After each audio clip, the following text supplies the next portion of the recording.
and welcome to Market Hall Museum in Warwick for film number 4 about the exhibition Healey, Cars for Speed and Glamour.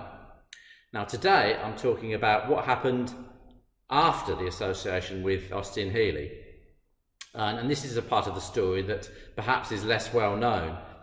Well, an important part of that story was the partnership with Jensen, which produced the Jensen Healey that you can see in the picture behind me. So we're going to be discussing that, and also have a look at some of the other interesting stories that took place after that, when Donald Healey and his son Geoffrey Healey set up a consultancy company and worked for a number of famous car companies.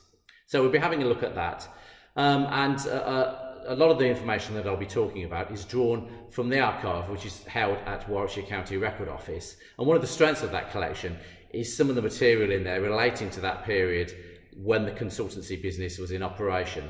So I hope you enjoy this film.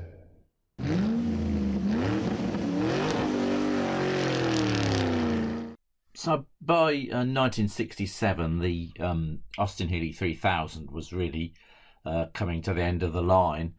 The Healeys had already looked at potential replacements. They built a prototype in '64, which didn't really get anywhere. At the time, BMC were developing the MGB and MGC series and seemed to be more interested in that. But undeterred, the next big potential replacement offered was what would have become the Austin Healey 4000. And there are still a few prototypes of this car floating around, apparently.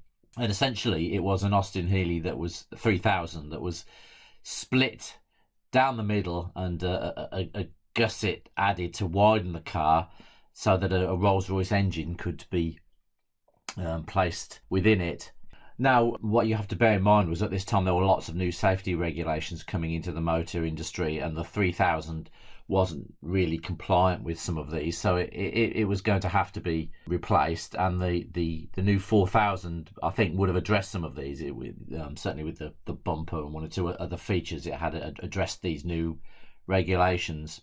But unfortunately, BMC were not convinced. They were in quite a lot of financial difficulties by the late 60s, and the feeling was that this would have been an expensive car to produce. And also by this stage, Jaguar had become part of the group as well, which was now called British Motor Holdings, and Jaguar produced the E-Type Jag at this time, of course, and there was a perception that the 4000 might be a rival to that. But for whatever reason, the 4000 project never got off the ground, and essentially this is the beginning of the end of the Healey's relationship with BMC.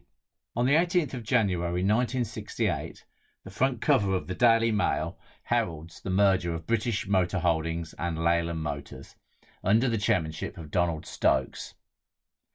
On the same front cover, though, there was a small cartoon by in-house male cartoonist John, and this states, "Take the Healey out of production," under a picture of Donald Stokes.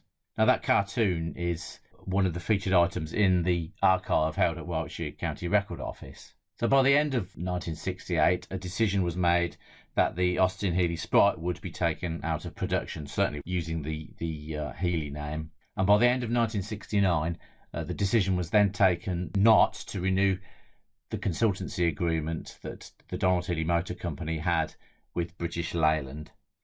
So that's it, effectively. So what happens next?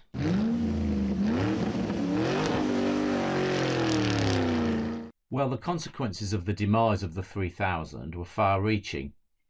Jensen, who had the contract to build the bodies for the big Healeys, were financially impacted quite a bit by the decision. There was also the American dealers who were looking for the next big thing to replace the big Healeys in their sale rooms. And one of the biggest suppliers of the Healey in the States was a Norwegian-American by the name of Shell Cavalli.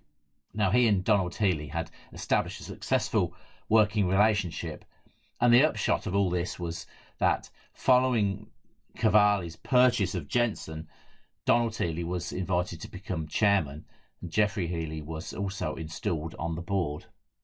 Now, the Healeys had been working on a new prototype called the X500, and we have some copies of the Hugo Paul design in our archive, including also some photographs taken in the experimental works. The Healeys had extensive discussions with Vauxhall about manufacturing this car with a Vauxhall engine, but for some reason, including the fact that the power of the Vauxhall unit hadn't quite developed in the way that they had wanted, the relationship didn't continue. The X500 was restyled by William Townes, who was a well-known British car designer. The reason for the redesign was partly to meet US safety regulations, but also in part because the original Hugo Paul design was not popular with everybody, including Shell Cavalli.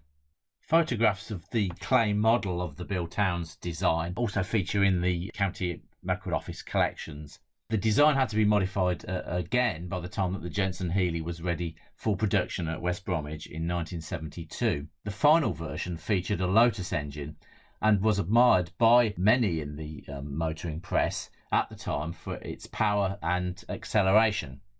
However, all was not well at Jensen. There was some criticism of the rather rushed production process, the underdevelopment of the Lotus engine, the lack of availability of the engine in sufficient numbers, the backdrop of strained industrial relations at the time, and then in 1973 there was the oil crisis which led to inflation, and all this had a damaging effect on Jensen. The company was eventually wound up in 1975, despite Donald Healey's attempts to gain some financial backing from the British government. And sadly, this is the last time that a car was mass-produced with the Healey name on it.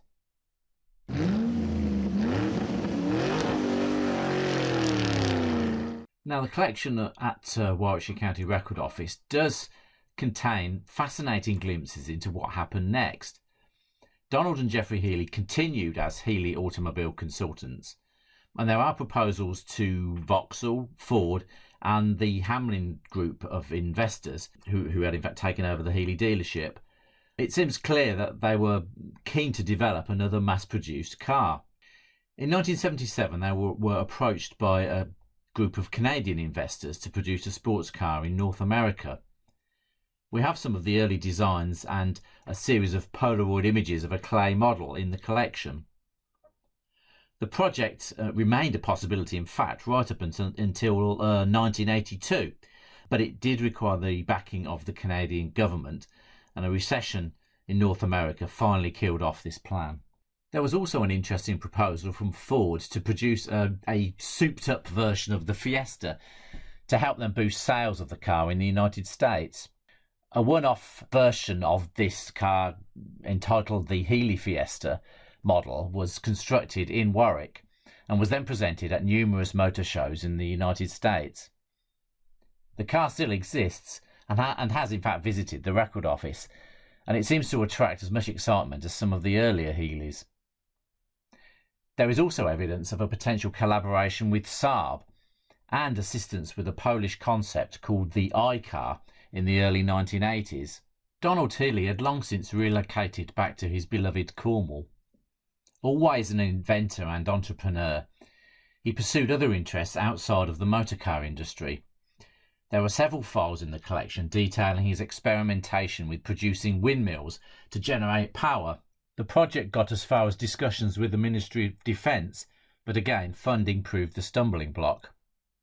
After Donald's death, Geoffrey continued to pursue other projects in the automobile industry. Most notable of these was the support and advice he supplied to the Frog Eye Car Company, based on the Isle of Wight. They produced replica sprites which proved popular in some markets, for example Japan. There was also a company that developed a version of the 3000, but unfortunately Geoffrey died before any agreements to use the Healey name had been agreed. The fact that there are so many aborted projects in the latter part of the Healey story should not, however, detract from the remarkable profile that one of Britain's smallest car companies was able to achieve globally. In the next posting, I will be looking at the Healeys' achievements in the field of motorsport, so please join us again.